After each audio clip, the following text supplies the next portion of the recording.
Good morning. Good morning. How's everybody doing today? Great.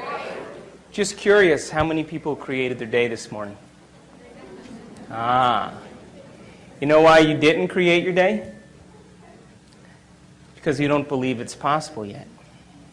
You see, if you knew it was true, you would wake up every morning excited to create your day, right? So we have to begin to understand then that we have an understanding of philosophy. The movie was great philosophy. It's what I call dinner conversation. It's got a lot of principles of quantum physics and neuroscience and biology and genetics and receptor site physiology. All of that information is really great. But we have to begin to put the rubber to the road. We have to take this information in some way, apply it to our life, right? Otherwise, it's just good philosophy, and nobody's changed from anything. So today I'd like to spend a little time with you and see if we can make some sense out of the world of quantum physics and your mind. Are you guys interested in that? Yes. Okay. So I was leaving my office a couple months ago, and my staff member handed me this sheet of paper, and she said, "Listen, you have to read this, quick," and I'm on my way to catch a plane, and so I grabbed this piece of paper, and it's this woman who decides to create her day. And she says, "Well, I never considered myself a special person, and so I'm going to create my day, and I'm going to ask for a sign without a doubt that lets me know that I'm special, and I want it to come in a way that surprises me and it leaves no doubt in my mind that I made contact with the field." So she's driving down the road up this 5-mile incline at sunset. And as she's driving up this road, a bald eagle flies in her car, lands on her dashboard, spreads its wings out, makes eye contact with this woman. She pulls off the side of the road, and the eagle flies out the other window. And I said to my office assistant, "You email that woman back and you tell her if she has any doubt now that she's special, we need to talk." Yes? So how come nothing new ever happens in our life? If the quantum law works, and we know that it does, then how come we keep having the same relationships or the same jobs or the same circumstances in our life? How come it's so routine and predictable that it seems that Newtonian physics is the law? Because we haven't mastered this idea called observation. So this one particular researcher says, well, who do I know that, that knows how to pay attention really well? So he gets on the phone, he calls the Dalai Lama, and he says, "Can you send me your 8 best guys? I want to study these guys, and I want to see what happens in their brain when they're focusing on a single-minded thing like compassion or divinity or unconditional love." Now these guys, by the way, had over 40,000 hours of focused meditation. They spent over 40 years practicing. While you were laying on the beach, they were focusing on single-minded thoughts. And then they said, let's take a control group, just a group of people that are just average people, and we'll use the monks, and we'll teach them how to do this thing called focused concentration, what science is now called paying attention. By the way, the average human being loses their attention span 6 to 10 times a minute. How good's our observation? That's why only a few subatomic particles actually pay attention to our mind. So he said, okay, we're going to hook these guys up to these brain scans, particular ones called EEGs. And EEGs measure electromagnetic frequency that the brain emits. And so they took 256 electrodes and they covered their whole entire head. Can you picture these monks, with the things?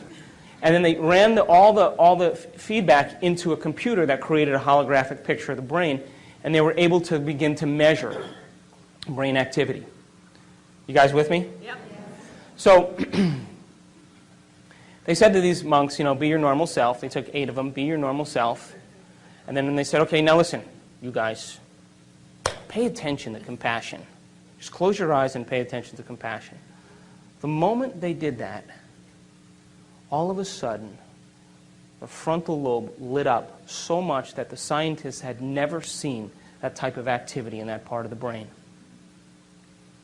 Now then they took the control group and they said, all right, you guys, pay attention to one thing. And of course, what happened? My back hurts. How long is this going to take? I don't really want to do this. Am I doing it right? I wonder what my kid's doing. I got to buy dinner, all that stuff. And guess what happened to their frontal lobe? Meh. Nothing. Nothing. Now, in one particular monk, there's a part of the frontal lobe on the left side, which is really the happy spot in the brain.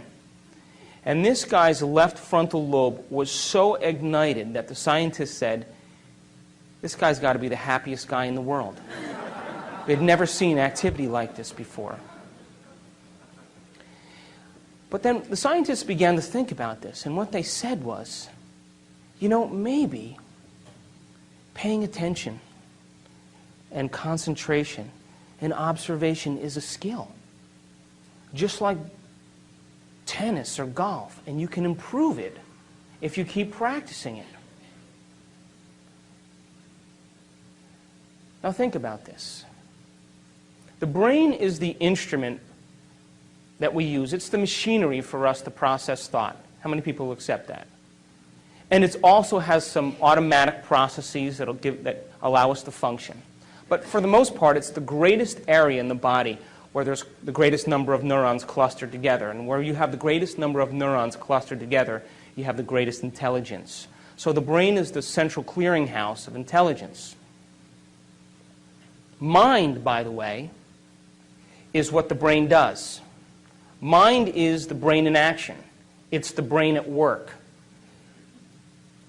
When we can measure a working brain, we're studying mind. You guys with me? 6 to 10 times? Hello? You guys with me? So mind is when the brain is in action. So when we're using functional brain scans and we're studying how the brain works, we're studying this concept called mind. You understand? Yes. Then here's my question. If the brain is the instrument for intelligence or processing thought, and mind is what the brain does, if you can improve the way your brain works, who's doing the improving? And it's that nasty 13-letter word called consciousness. That's the only solution. Consciousness is our self-aware, free-willed individual that is really not the body, is not the brain, and is not the mind. As a matter of fact, consciousness is what manipulates the brain to produce mind. You understand that? The brain processes 400 billion bits of information every second. You know that? I said it in the movie.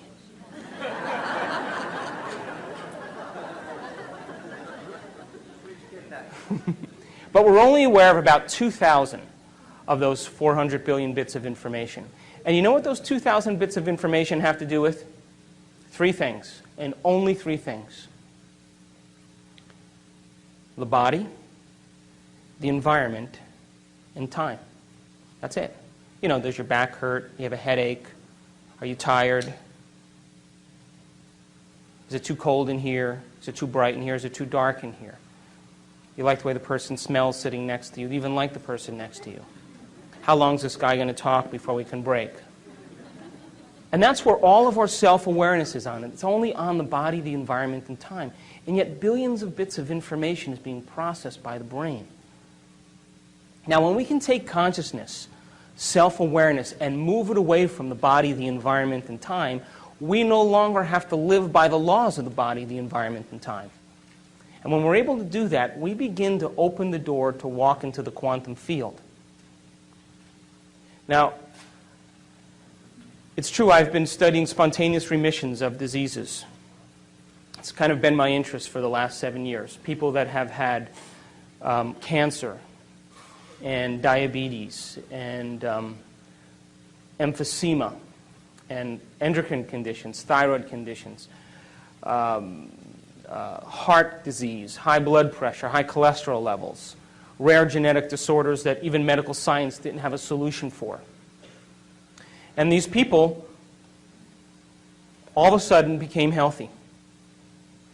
And they weren't all Roman Catholic, and they all didn't believe in the same God. They weren't all vegetarians. Not all of them use crystals. As a matter of fact, none of them did. They didn't trust the astrology charts. None of that was in common amongst these people. There were 4 things that I found in common amongst every person that had a spontaneous remission. 4 major things and 2 minor things. The first thing that was in common with every person that had a spontaneous remission was that every person accepted and believed that there was an intelligence that lived within them. Did you hear what I said? Within them. That somehow was giving them life. There was some spiritual aspect of themselves that didn't exist. Where does religion always say that is? They didn't say that. They said, I'm connected to some mind that's so much greater than my mind. I'm connected to a force that's so much greater than me. A will that has so much more will than I have. And loves me more than I even love myself. And they said, if I could just make contact with this intelligence, it would do the healing for me. Does that make sense? So what they said was, they said, you know, I'm riding on the back of a giant, and I just got to learn how to whisper in its ear. Now, I want to demystify this a little bit, okay? Because when we talk about spirituality or spiritual, laws, everybody all of a sudden has no imagery in their brain to be able to process that, right? It's nebulous. But so let's demystify that. Do you know that that intelligence gives life to every human being on this planet? It holds order in the universe, and you're connected to it. It's the same intelligence right now that's keeping your heart beating. Your heart pumps over 2 gallons of blood a minute, over 100 gallons of blood an hour. It pumps over 100,000 times a day through 60,000 miles of blood vessels. 3 billion times in one lifetime. No repair, no checks. It does it independent of your moods, your likes, your dislikes, your opinions. It continuously gives you life. Now, are you thinking about doing that? Or is there some order intelligence doing it for you? It's the same intelligence that's digesting your breakfast and breaking down proteins and carbohydrates and fats into simple products so they can be reassembled for regeneration. And we don't even think about that. See, you and I, free-willed individuals, get a free ride. And something loves us enough to continuously give us life. It's the same intelligence, by the way, that's making 10 million cells every second, because you know you lose 10 million cells every second. Whoops, you just made another 10 million. Were you thinking about that? Or is something loving you enough to give you life? And that in every single cell in your body, out of the 100 trillion cells, one cell goes through 100,000 chemical reactions a second. Now multiply that by 100 trillion. And if you don't think that we're connected to a greater mind, we need to rethink it. And that there are little enzymes that zip through your DNA. There's 3.2 billion nucleic acids that make up DNA in one cell. As a matter of fact, geniuses, if we took one DNA, the whole strand of DNA out of one cell, and we straightened it out, it would be 6 feet long. You have enough DNA in your body to go from here to the sun and back 150 times. So they said, something has assembled who I am. It's got a greater mind than I do, because I don't know how to do any of this stuff.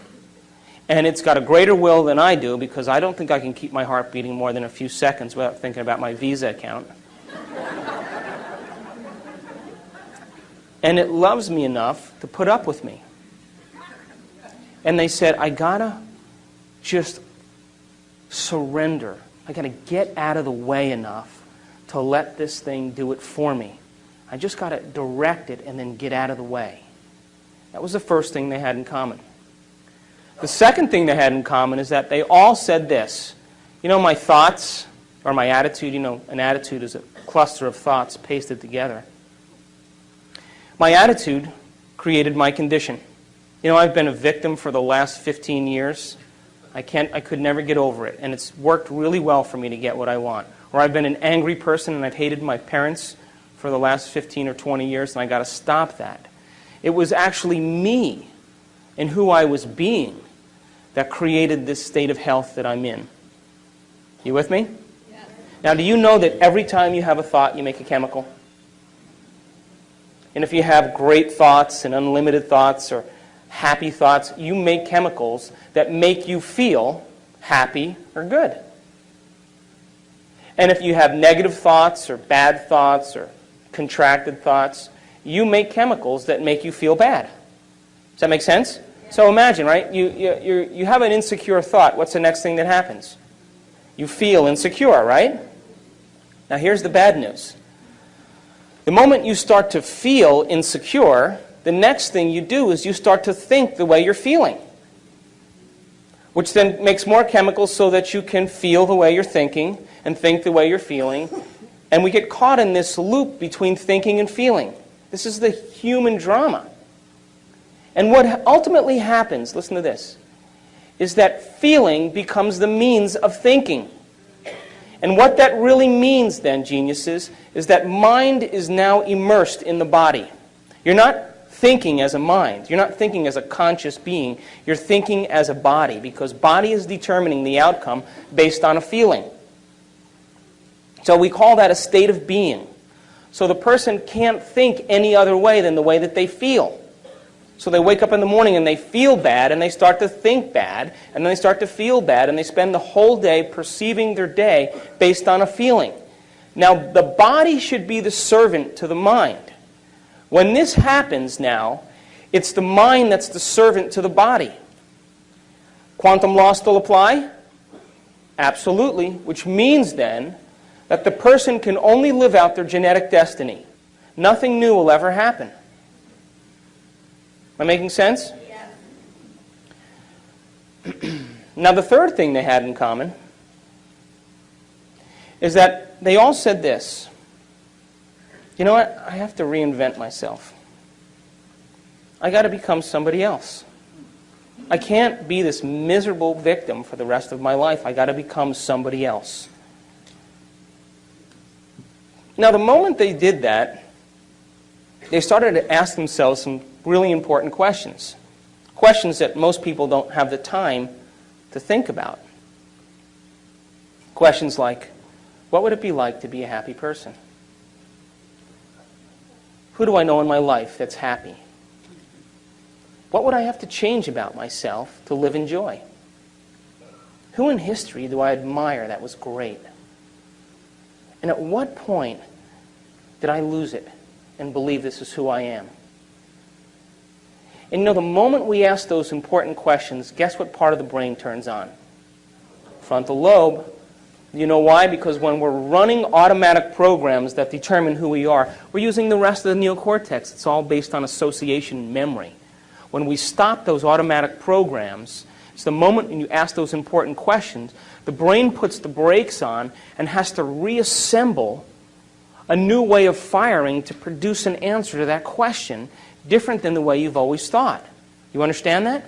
So they put the brakes on to the automatic programs and they said, what would it be like? They started to speculate because the brain, the frontal lobe is the speculator. It's the part of the brain that likes to examine the what-ifs. And they started to gather information. They started to read at the same time as contemplate about a future. And their brain started to reorganize itself in a new way. You with me? So, do you think that you can change the circuits in your brain by thinking about it? Do you? So I did this experiment a little ways back. They took these people who never played the piano before. You guys with me? And they separated them into 4 categories, and they said, listen, we're going to scan your brains before you learn these exercises, and then we're going to scan your brain after. And all you have to do is show up for 2 hours a day in practice for 2 weeks, okay? And just follow the instructions. And we're going to hook your brain up to these sophisticated scans, and we're going to see what happens before and after. So they got with these people, and they said, okay, first group, here's the scales and here's the chords. They're one-handed exercises. Practice them over and over again. Keep playing them. So they played every single day, 2 hours a day for 2 weeks. They scanned their brains before, they scanned their brains after. After 2 weeks, guess what happened? A whole new set of circuits lit up in their brain that never lit up before. That makes sense. You learn something new. Learning is making new connections. Repeating it over and over again is sustaining or maintaining those connections, and that's called memory. So they memorized what they were doing by physically practicing or personalizing what they learned. Make sense? Standard, simple. They took the second group of people and they said, listen, we want you to play 2 hours a day for 2 weeks. We're going to scan your brain before and after, but you know what we're going to do? We're not going to tell you how to play anything. You just come and do whatever you want. Play whatever you want. So at the end of 2 weeks, guess what happened to them? Nothing. You know why? Because they couldn't remember what they had learned the day before. And they couldn't remember what they played the day before, and they had no structure. They got no instruction and no knowledge to be able to apply it to make some steady circuits. Still with me? Make sense? Took the third group of people, they said, listen, don't even show up. Don't even create your day. Same thing. Nothing happens. Last group of people, they said, listen, we want you to come 2 hours a day for 2 weeks. We're going to show you these one-handed exercises. But instead of you physically playing the piano, we want you to mentally rehearse over and over again those exercises. And we know you're going to get tired, so we'll nudge you and we'll keep you awake, but you practice for 2 hours a day and you keep repeating those. At the end of 2 weeks, they rescanned their brain, and guess what happened? Same area of the brain lit up as if they were actually playing the scales. Now, you know what that means? They grew new circuits in their brain just by thinking about it. Just by thinking, just by rehearsing. Now, every time we learn something new, we make new circuits in the brain. If you learn anything new, learning is making a new connection in the brain, new neurological connection. Memory is maintaining or sustaining those connections, keeping them alive. And the only way that we maintain and sustain connections in the brain is by repetition. Repetition allows the neurons to develop a long-term relationship. So these people, every single day, made it the most important thing. They gave up their social engagements. They gave up television. They said, I'm going to mentally rehearse the greatest ideal of myself every single day. And as long as I keep doing it every day, what's going to happen to those circuits? They're going to light up and become the more sustainable circuits to act as a platform of who they will become in the future. Am I making sense? Now, the last thing that they had in common, which I find the most important, is that during this process of rehearsal, while they were sitting down rehearsing who they were going to be, just like the piano players, rehearsing over and over again, they had long moments where they lost track of time and space. In other words, they became so involved with what they were doing that when they opened their eyes or they lifted up their eye masks or when they turned the lights on in the room, it was 2 hours later and it only seemed like 5 minutes. They were so involved with what they were doing that they lost the feedback of the body, they lost the feedback from the environment, and they lost track of time. And the moment that that happens, geniuses, that's the moment we walk through the door to the quantum field. And that is the moment, by the way, according to neuroscience, that we repattern and rewire the brain. And by the way, guess what part of the brain is the most active when we do that? Frontal lobe, because isn't it true that we're making thought more real than anything else in that moment? And because the frontal lobe is the orchestra leader, it has its connections to the rest of the brain. And what it does is it quiets down the association centers, the thinking centers. It quiets down the motor centers. You don't want to move, you get still. It quiets down the emotional centers. And the only thing that's real is the thought. And when we capture that thought in the frontal lobe, when the frontal lobe captures it, as we hold that thought there, what happens is the rest of the neurons in the brain will pattern and make circuits to capture that thought and reflect it as a footprint of whatever we're focusing on. Does that make sense? Because it's as if we're experiencing it. And when we make new circuits in our brain, by the way, do you think that we'll perceive things that maybe already existed but we never really saw? Do you think that's possible? Do you think that the person who lives practicing being a victim every day gets good at it? Turn that on automatically? Yeah. Is it natural and second nature? And how will they perceive their world based on how they're wired? According to the law of a victim. Would you agree? Everything is a reason to suffer. Would you accept that? Simple quantum law, right? So if you made new circuits in your brain, do you think you may process or see things in your reality different because now you're wired to see them? Do you accept that? Yeah. So if I put up a picture of a Monet on the screen up here, and I said to you, isn't that a beautiful picture of what Monet painted? You guys would all say, oh yeah, that's beautiful. And then I took the picture down and I said, did you guys know anything about Monet? Do you know that he spent 44 years of his life teaching himself how to see things differently? And he thought that every person was too busy to stop and pay attention to light. And he loved light. He loved the light first thing in the morning, and he loved the light at sunset, at the twilight hour.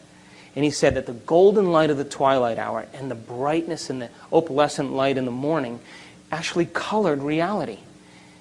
And that he said, if I can capture this in my paintings and make things bright enough and capture light, maybe people will stop and look and see what they never pay attention to. And then he said, you know, the wisteria and the bridge are one and the same. I can't paint them separate. They're the same to me. And as he got older, he developed cataracts. And the cataracts were so thick that when he looked at the light, it diffused the patterns. So he began to more and more paint exactly what he was seeing. And the doctors urged him to have an operation, to do something to help him. And you know what he said? I worked too hard to see this way. Now, if I took that painting and I put it back up on the screen, would you see it differently? Would you agree that because you learned new knowledge and new information, you made new circuits to perceive what was already there, but you never paid attention to? Yes. Reality is the same way. How about the wine connoisseur? A 1992 Cabernet Sauvignon Silver Oak Alexander Valley. Good bottle of wine. You take that and you give it to the wine connoisseur and he lets it breathe. He knows about tannins. He knows about alcohol content. He knows about oaky flavors. He knows about grapes. He knows about age. He knows about aroma and sweetness. You think his brain is wired to perceive what wine is all about? Did he pay attention through knowledge long enough period of time to wire his brain to perceive subtleties in wine so that he would enjoy every single taste in that wine? You take the person who drinks the screw-off tops, you give him the 92 Cabernet, what happens? I don't taste any difference because he's not wired to. Do you understand? Reality is the same way. The reason that the movie is so great is because now you're paying attention to things that you normally never paid attention to. But do they exist all the time? Yeah. If the brain processes 400 billion bits of information every second, is it possible that we're missing some of reality? Yes. Is it true? Yes. So now, science used to say that the brain was hardwired, meaning that it was, wired so intently from genetics that you're going to be born a certain way, and then you're going to turn out just like your parents. And that's the end of the story. So it's a predetermined life, and get what you can in the process. And now what they're saying is, whoops, we lied. It's not true. You see, the brain is hardwired. There's certain definite areas that are hardwired because the human brain has been around for hundreds and hundreds of thousands of years, whether you want to believe it or not. It's been around for millennia. And this process of learning has developed the brain. Now, when the sperm and the egg come together in utero, right around the 3rd month of life, the cells start to differentiate and we start to make neurons. And they start migrating north up to the skull. And then around the 6th month of life, we start making these connections. A neuron looks like an oak tree. But it's not big like an oak tree. It's tiny and it's flexible like cooked spaghetti, and it's leafless. And it's 3-dimensional. And where neurons connect with other neurons, that's called a memory, something that we've learned. That's information being exchanged. Now, at the 3rd month of life, we make about 8,000 neurons per minute. At the 6th month of life, those neurons start making connections, and we make about 4 million connections a second, all the way through the time we're 2 years old. So the brain becomes this 3-dimensional tapestry of neurological connections. And what's being transferred to the fetus is knowledge, pre-programmed connections, so that you can turn your head towards a sound. And you know what to do when you're sad. And you know what to do in case there's a threat or stress from your environment. So we have certain pre-wired patterns that have been shaped and developed from eons of trial and error. And one brain, human brain, looking next to another human brain looks almost exactly the same. As a matter of fact, if I took 2 brains and unscrewed your head and placed them side by side, you wouldn't really tell who was who, because the same folds and convolutions are similar from brain to brain. That's like your hand. Everybody's got a hand, right? It roughly looks the same. But then those intricate connections and patterns that form, those connections and circuits that form then, become the fingerprints of who we are. And we get specific traits, propensities, and characteristics that are inherent from our parents. And by the way, those are the things that they've learned. Those are the things that they've experienced. Those are the propensities and traits and emotional tendencies. So you may inherit your mother's insecurity and your father's anger. You may have your father's intelligence and your mother's creativity. But they're going to contribute their best. In other words, they're going to give the fetus, they're going to create a new being, and they're going to give to them what they've practiced the most. You understand? Now, that's only, by the way, 50% of who we are. No one likes that, but it's true. It's 50%. That's it. The other 50% is up to us to begin to make our own circuits and our own connections. Now, there's only 2 ways that we make connections in the brain. Only 2 ways. The first way we make connections in the brain is from knowledge that we gain, information, philosophy. Every time you learn something semantically new, every time you learn a new bit of information, you made a new connection. Did you guys make any connections today? So learning is making those connections. So it would be like if I handed you a book on how to ride a bicycle. And I said, read the whole entire book because I'm going to test you in 2 weeks. Know how to change a flat tire, know how to tighten the spokes, know how to shift gears, know how to brake, learn about this mystical thing called balance. And I'm going to test you in 2 weeks. And you would read that information and study it and repeat it till you did what? Repeated it enough till it was wired. Now it's being stored as a long-term memory. So that's philosophy, right? You're basically studying someone else's experience. And you are literally wiring your brain so that you can have that experience. Would you agree? Which, by the way, is the second way we make connections in the brain, is through experience. Experience is what enriches the brain. Now listen to this. Every time we experience something new, when we're experiencing it, all of our 5 senses are immersed in the process. What we're seeing and smelling and tasting and feeling and hearing, all of our 5 senses are picking up information from the environment and sending a rush of data back to the brain. And through these 5 pathways, this rush of data through 5 different ways causes neurons in the brain to fire and sting. And when they do that, they release these chemicals called neurotransmitters that make us feel a certain way. So the end product of an experience is called an emotion or a feeling. Still with me? So then, if an emotion or a feeling is the end product of an experience, then, if we keep experiencing the same emotions every day, what does that tell us? We're not having any new quantum law apply to that? As a matter of fact, if you keep your mind on those same emotions, by the law of the quantum realm, basically, we're putting our attention on something that we already know from the past. And what do we get? More of the same. So when we live by emotional propensities and emotional addictions, what we're really saying is, my observation is on something that's familiar to me based on the past, and I will keep observing it to keep it intact so that my future looks just like my past. And people who say, well, I don't want to, I'm suffering terribly, but I don't want to leave this relationship because it doesn't feel right. Which really means I'm too addicted to feeling to do anything else. Because the moment we give up the continuity of thinking and feeling, we break the addiction. All of a sudden, all the cells of the body, who are used to getting all those molecules, all of a sudden go like this. What is she doing up there? She's no longer providing the chemistry to make me feel the way I like to feel. So they get together and they say, okay, well, let's send the message back up to the brain. Right? And all the cells send the message back up the brain, and what happens? You start to hear these little voices, right? Go ahead, come on, get angry. Go ahead, come on, feel bad.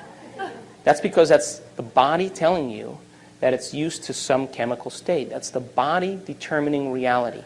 And when the body determines reality, what it's saying is that we are living based on some past addiction. So emotions and feelings are the end product of an experience. And when we experience something, the feeling that we have from that experience helps us to remember the experience better. Would you agree? Absolutely. Do you know where you were on 9/11? Do you know? You know why you know that? Because you remember the feeling, right? So the feeling helps you remember the experience better. So if feelings and emotions are the end product of an experience, and the person is experiencing the same feeling every day, what does that tell you? They're defining themselves from some past experience. Are there new experiences, geniuses, to have in the quantum field that have new emotions? Could you create a new experience that's going to produce a new sensory feedback to the brain that's going to have a new emotion? And that new emotion then will help you to remember that experience better? And so can you picture in the quantum field future experiences that you would like to have that have nothing to do with survival? Yes. Nothing to do with pain? Nothing to do with sexuality, nothing to do with success and power and control, but all those virtues that we secretly hope for, those are the end products of being able to experience something different than survival. But you see, we're so wired for survival that the human being thinks that what's happening out there is more real than what's happening in here. Do you know that it takes 17 years, according to the latest research, 17 years for a new piece of information to be implemented into the current system? So we're living by past paradigms. The reason you're here, by the way, is because you believe in something else. Is that true? Yes. And let me warn you, please, do not wait for science to give you permission to do the supernatural. Let's go out and do it and then have science come and study us. Because if we do that, don't we make science the next religion? And then we have to live by their convention and their conformity? Why not go out and try it out, apply the knowledge, so to have a new experience? And then, if you're able to do that experience over and over again, have science come and say, how do you do that? And you say, come and study my brain. I'll show you how it's done. Does that make sense? Yes. So experience then is the end product of when we apply knowledge. In other words, when you get on that bike and ride that bicycle now, wouldn't you agree that when you drive and you hit the curb and you fall and you skin your knee, are you gaining information from your experience? Yes. That your senses are processing it. And then you get back on the bike and you start to pedal and then you get a flat tire. You have to get off the bike and you start changing the tire and you scratch your knuckle on the spoke. Are you getting more information? Help you understand what it is to ride a bicycle? Then you get back on the bike and you start to pedal up the hill. And oh my God, your legs are burning. Are you still learning from the experience of how to ride a bicycle? You're remembering that. Then you get to the top of the hill, and all of a sudden you go down the hill and all the pain goes away and the wind is blowing in your face and your hair standing up and tears are running off the sides of your face. Is your senses processing more information? Are you recording that about the experience of how to ride a bicycle? And you start pedaling so fast that the chain falls off. So you got to get off and change the chain. And as you're changing the chain, you put the chain back on and then you wipe your nose and get your grease under your mouth. And then you smell that smell. Are you still learning? Are you associating now from the experience of what it is to ride a bicycle? So the richness of life is experience. So knowledge and information is for the mind and the brain. And experience is for the body. And knowledge is the precursor to the experience. In other words, we're only limited by our knowledge. And when we can take knowledge and personalize it, we set ourselves up for a new experience. As a matter of fact, the whole reason to be alive is to learn something new, modify our behavior to produce a new outcome. That's called evolution. Now, what makes us so unique, geniuses, as human beings, is that when other species are subjected to harsh environmental conditions, right, they have to continuously expose themselves to it over and over again until they start to modify their behavior. Thank you. And as they start to modify their behavior, after several generations, they may be able to change their genetics and produce a way to acclimate or change as a result of that environmental stimuli. What's that called? Evolution, right? But that may take thousands of years. Human being doesn't have to do that.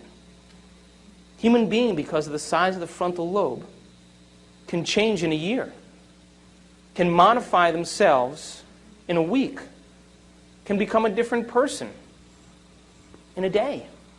We can evolve ourselves and become somebody else and not have to go through the long continuum of trial and error. But you see, the brain only exists in two real states, according to me. At my present state of ignorance. Two real states. We have survival and we have creation. And creation falls under the category of learning and experiencing. And survival falls under the category of responding to the environment so much that it then becomes, listen to this, it then becomes the environment that is creating our reality. Did you hear me? Because as the environment pushes the circuits in the brain and we respond to those environmental stimuli, the body becomes prepared for the threat or the stress, which then causes the brain to think a certain way, which then creates the same reality in the future.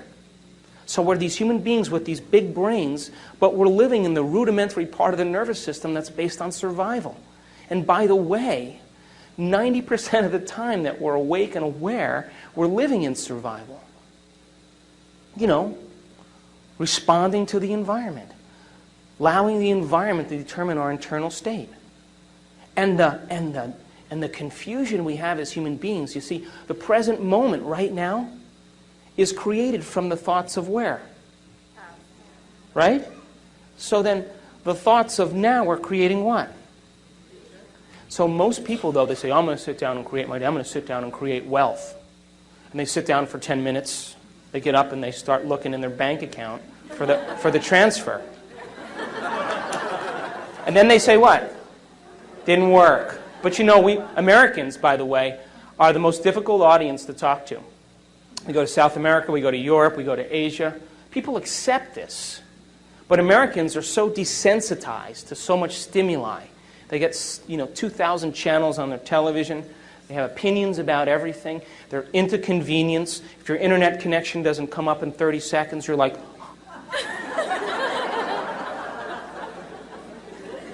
And so if we don't get what we focus on in our arrogance, we all of a sudden say it didn't work. Well, the quantum field works. It's us that don't work. And as we begin to develop the skill of paying attention, we're holding on to an observation, by the way, independent of the environment, independent of our body, independent of time. And by the way, those are the heroes that we fall in love with, isn't it? Whether it's Martin Luther King or William Wallace, or Churchill, or any of those guys, you know what they said? They said, my observation matters. And I'm going to hold on to this thought, and I don't care how long it takes. And I'm going to hold on to this thought, and I'm not going to compromise it for anybody. Nothing in my environment is going to cause me to let go of my belief. I'm going to hold on to this observation, and I don't care what it feels like, because I'm accepting this more than I'm accepting anything else. And you can do whatever you want, but this is what's more real to me. And when we have that skill of observation, don't you think that the observer is going to start getting on board? Don't you think that's possible? So we have to develop that skill. We have to develop that skill. And because we're so prone to convenience that when it doesn't show up the same day within a matter of moments, we discount its possibility. Why not fall in love with an abstraction? Something that you haven't experienced yet. But if you can put all of your mind into that abstraction, don't you think that that abstraction will be your future? Don't you think that's possible? And don't you think you'll wire your brain to be exactly what your future dictates? You see, we can't get anything in our life that we're not first wired for. You can't be wealthy unless you're wired for wealth. So once we're wired for it, implicitly wired, non-declaratively wired, when we've wired it so much that we don't have to think about it anymore, that's the moment we are it. And that's the moment it takes no effort to have the side effect of who we are as a mind show up in our life. Does that make sense? I have a friend who's a millionaire. I went to lunch with him. He said to me, today I lost everything that I owned. Pass the ketchup. And I looked at him and I pushed the ketchup over there, and I was talking to me and I said, Jerry, aren't you upset? He said, what do you mean? I said, well, you lost everything you owned. He said, what? He said, I am money.